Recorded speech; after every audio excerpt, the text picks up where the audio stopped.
Shalom, salam jumpa kembali dengan saya Pendeta Simon Petra Sihombing. Saudaraku, sebelum kita mendengarkan kebenaran firman Tuhan melalui renungan di pagi hari ini, marilah kita terlebih dahulu berdoa.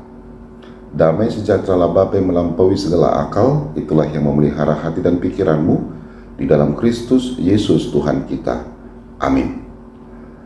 Saudaraku terkasih, firman Tuhan renungan di pagi hari ini tertulis dari 1 Yohanes 2 ayat 8. Demikianlah firman-Nya. Namun perintah baru juga yang kutuliskan kepada kamu telah ternyata benar di dalam Dia dan di dalam kamu, sebab kegelapan sedang lenyap dan terang yang benar telah bercahaya. Demikianlah pembacaan firman Tuhan.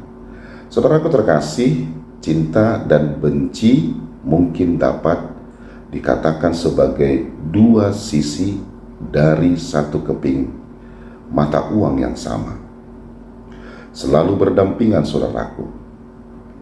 Kedua hal itu selalu ada di dalam setiap diri orang. Karena itulah, saudaraku, setiap orang selalu punya pilihan untuk melakukan satu di antaranya.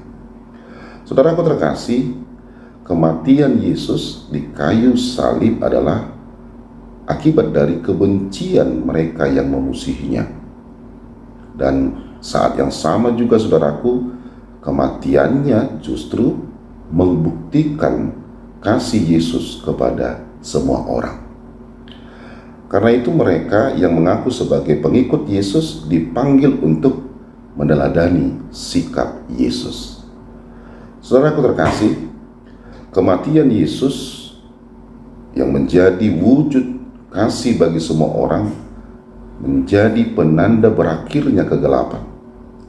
Dan kematiannya itu juga menjadi momen yang mengakhiri segala bentuk kebencian dan menjadi awal baru untuk setiap pengikutnya hidup di dalam terang.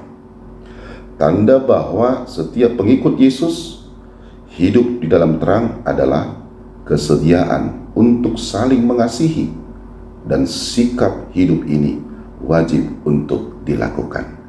Amin. Marilah kita berdoa.